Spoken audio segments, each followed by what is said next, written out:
Mike? Okay, this is my third visit to Ukraine since the start of the crisis.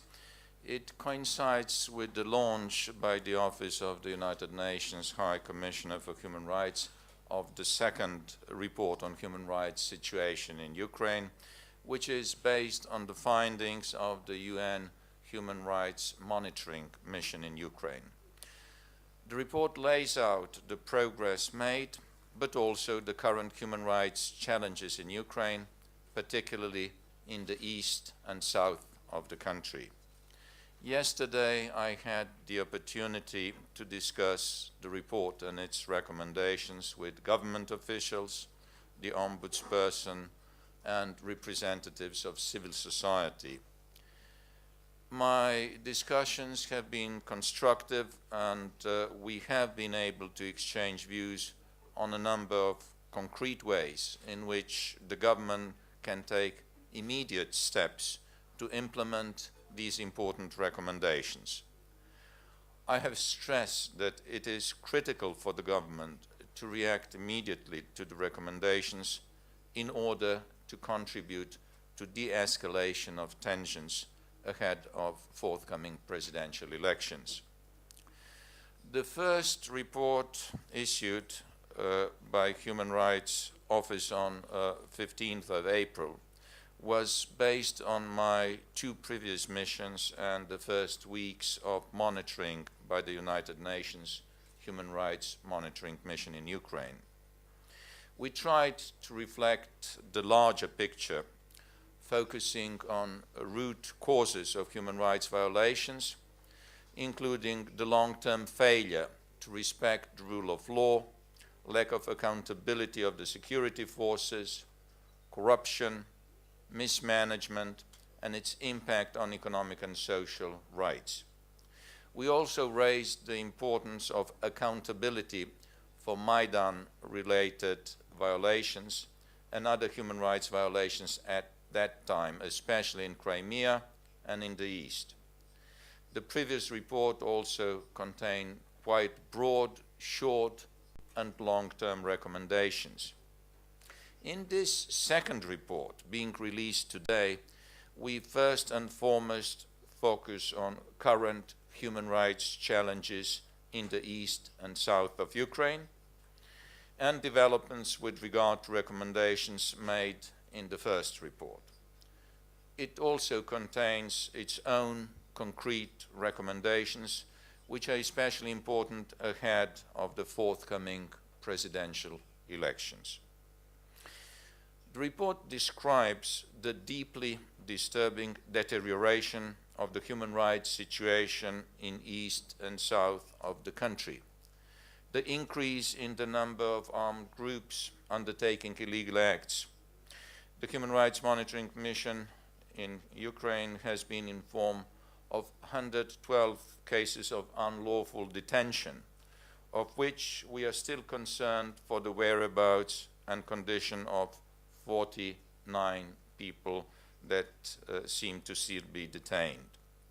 Such abuses clearly indicate the breakdown in law and order in this part of the country.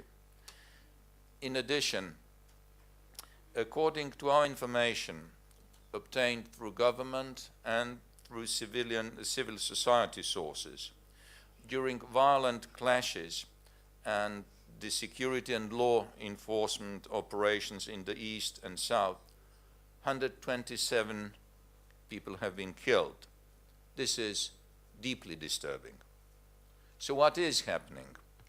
Although the number of protesters has not sharply increased, we are still speaking of only a couple of thousands in few cities.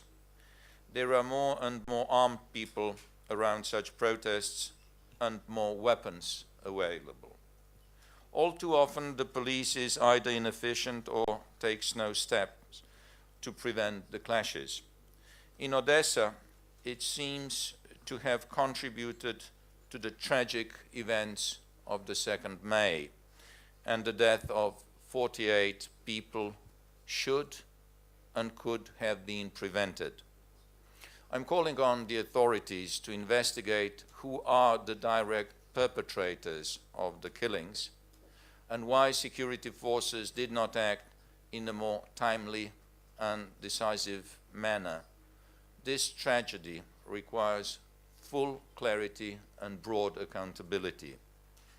In a number of other, fortunately less dramatic cases, the lack of a specific law regulating the exercise of the freedom of assembly exacerbates the situation, as any limitations placed on the freedom of assembly become at times arbitrary and thus more controversial. However, there is a clear difference between peaceful assembly and what can only be characterized as violence, constituting a clear threat to security and public order.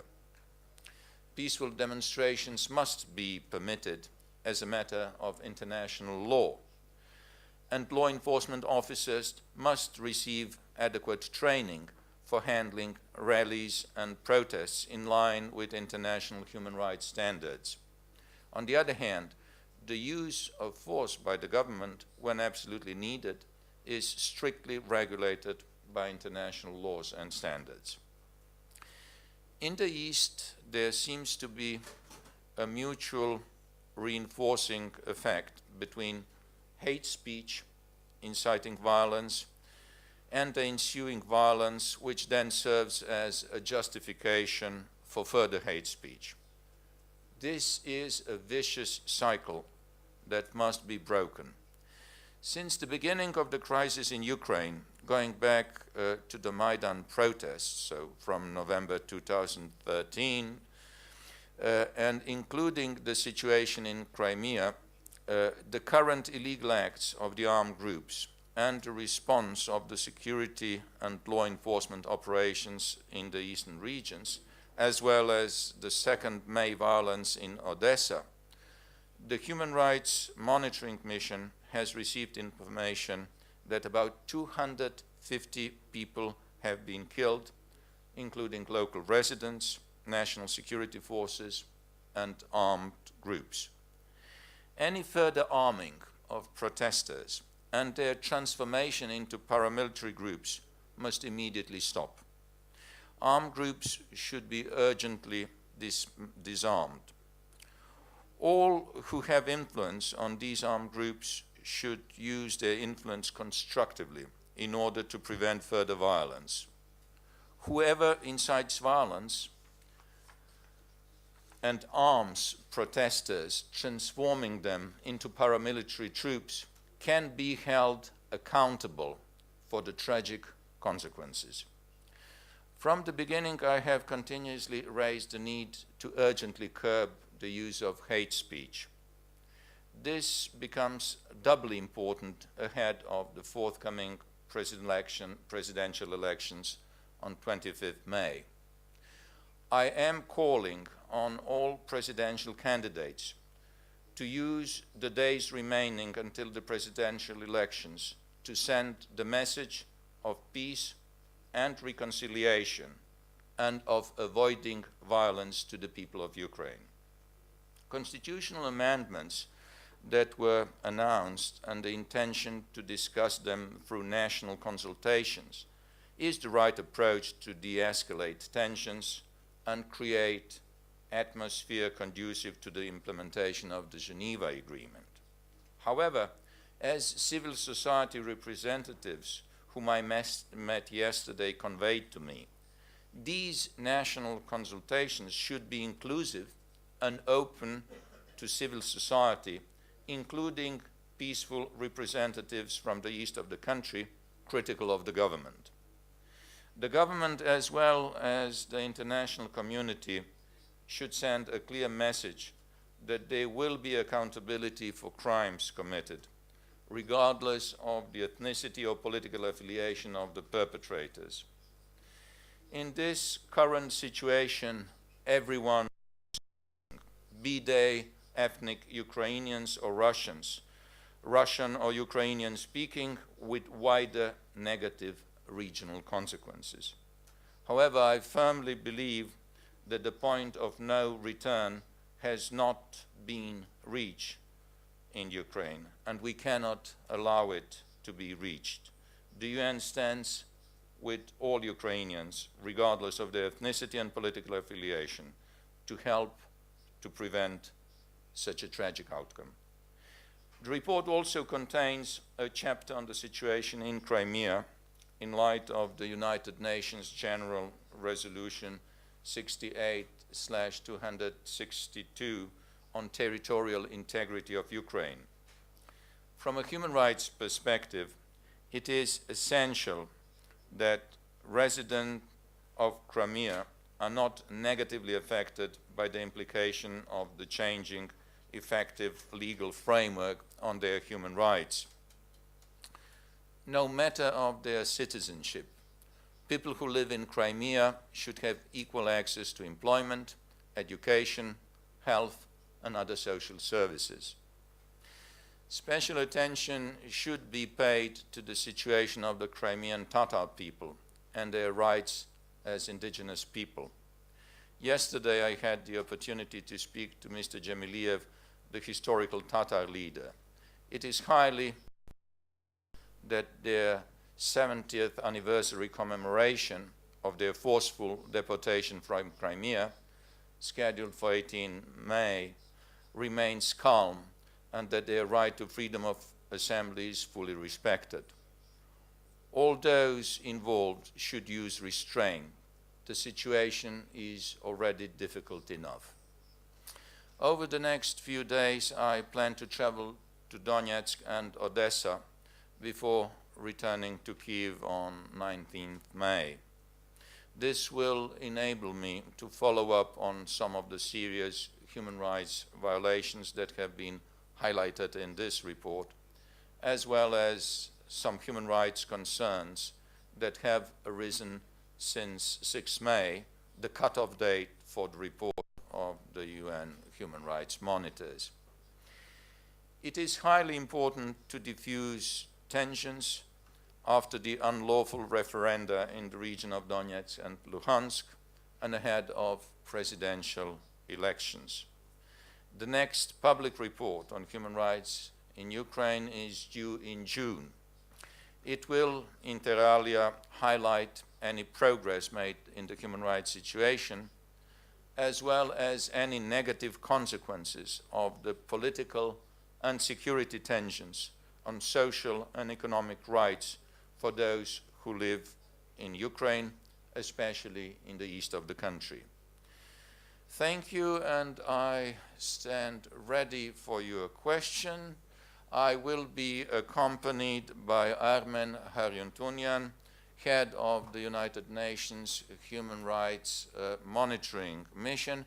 You may address questions to him as well. Okay.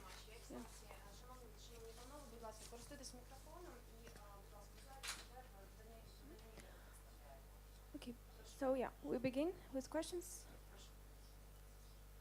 Thank you. You have just talked about Crimea and the situation there, and you said that it is important that Crimean Tatars have hold the remembrance ceremonies in peace and calm. And this morning we have received reports that the Crimean Prime Minister Aksyonov has banned all peaceful assemblies on the peninsula until 6th of June in relation to the situation in the east of the country. How would you comment on this? I haven't seen it. I do not know whether it's a legal act, but I should first read it. In our initial reaction, I can say that from human rights perspective, any security concerns must be balanced with the right of freedom of assembly. I will be able to comment that after I read the alleged act. We have next question. Carol Williams with the Los Angeles Times.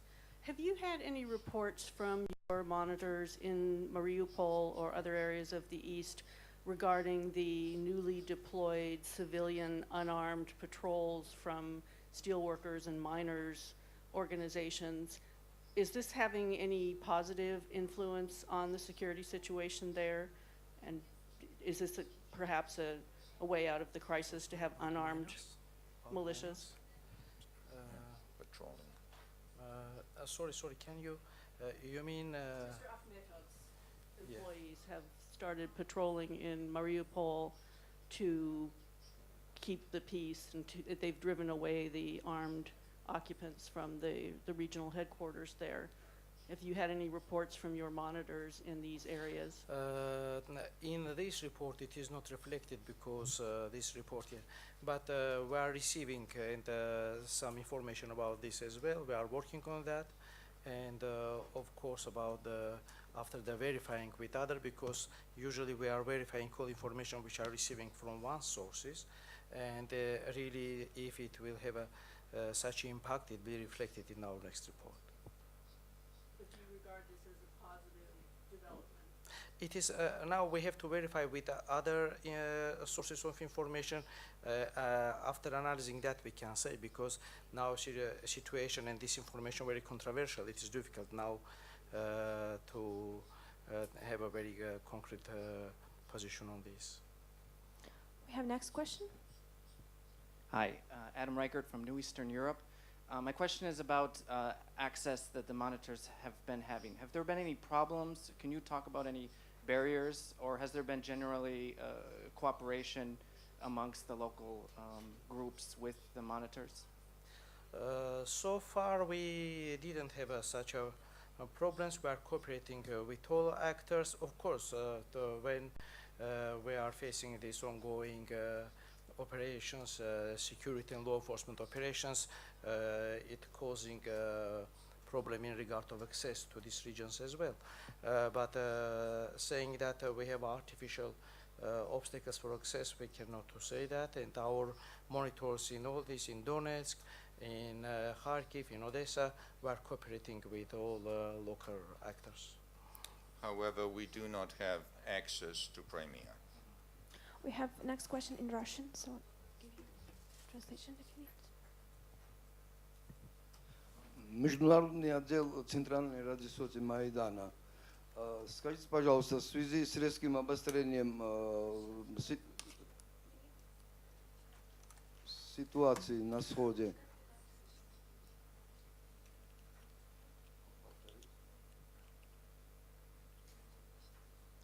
Международный отдел Центральной радиосоти Майдана. Скажите, пожалуйста, в связи с резким обострением международной ситуации на сходе Украины, на востоке, собирается ли ООН более конкретные шаги сделать для развязки этой проблемы? Например, ввести какой-то контингент миротворческий?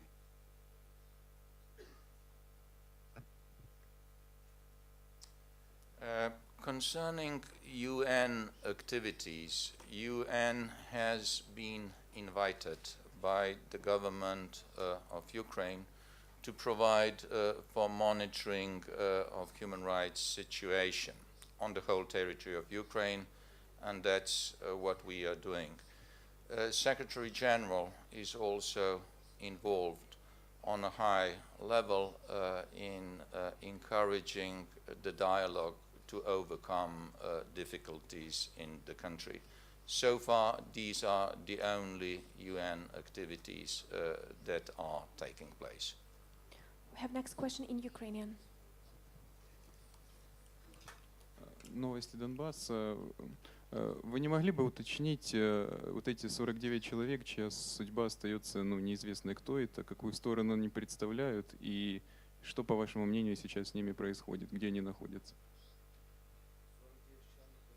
Вначале говорили, которые, то ли, я так понял, удерживаются где-то, то ли похищены, то ли в заложниках находятся. Кто это и подробнее о них?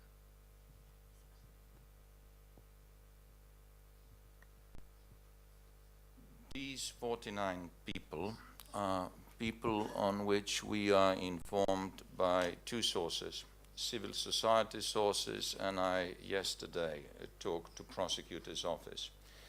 Data from prosecutor's office are that 49 people are illegally detained right now. It corresponds very much with information of the civil society. In addition to these 49, there are also some missing persons. And from the civil society sources, we were hearing about 83 cases of missing persons. Of course, missing are missing, and it takes time to find out what really happened to those people. Next question. Lucian Kim for Slate and Site Online. My question concerns your information about the human rights situation specifically with the Crimean Tatars. For example, Mr. Dzhemiliev cannot return to Crimea. Do you have any more details about that? We are concerned with the list of names, and Mr. Dzhemiliev is just one of them, who are prohibited entry into Crimea. We are giving it a close look because we consider that it might be a case of violation of their human rights. In this report, we have a chapter dedicated to the human rights situation in Crimea. The concern that we have is that the legal framework that is currently implemented in Crimea may have detrimental consequences on some rights of people, right to education, right to employment, right to various social services. We are also following a situation in Crimea very cautiously and will continue to report on it, although we do not have physical access to Crimea. I would like to mention that the hard copies of both report and of the statement will be available on the desk, so you can give a look into the report. When you say people whose rights are infringed on, you mean specifically Crimean Tatars? Yes, I was referring primarily to Crimean Tatars, but also potentially on some other people who did not obtain a Russian nationality. We have another question. Hi, Roe Rettenberg from CCTV News. You mentioned that you reviewed your report before its issuance with Ukrainian officials. I'm wondering if it was also discussed with, in some way, with Russian officials, if they're aware of the report, if they've been given a preview of it. And you mentioned accountability regarding those who are encouraging or supporting the arming of groups, and there's been accusations of Russian involvement there in the past. Could you define accountability? You mentioned it 3 times. Can you explain what that means and how it would be, how we would see that kind of accountability? So let us start with the accountability issue. That accountability can apply to anyone who incites violence or who arms protesters, which transform them into paramilitary troops. And anyone involved in such an activity may be facing legal consequences, no matter of nationality and no matter of status, whether civilian or military. The other question that you were interested in is? This report has not been discussed, but has been shared in advance, I think 24 hours in advance, with the Russian Federation.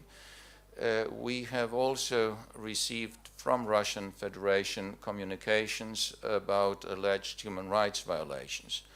Some of them have been addressed in this report, and I do believe that the ones that were not, because of the cutoff date of the report, which is 5th of May, they will be reflected in the next report.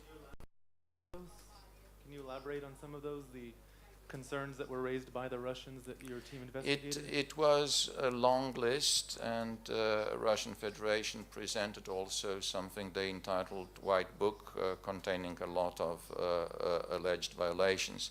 I can just assure you that we are paying equal attention to all allegation of human rights violations, and if after investigating it in a sense of human rights investigation, we report on them if we consider them serious.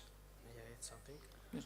So permanently our mission is receiving from different sources, including and from Russian Federation, permanent mission and other representatives information, and white book as well with us. But I have to say that our mission, the methodology, how we are doing, we are in the business to focused on facts, and that's why we are verifying, double checking it with other sources, and we are finding that at least several sources there coincides their position. It is reflected in our report. So we are not neglecting, we are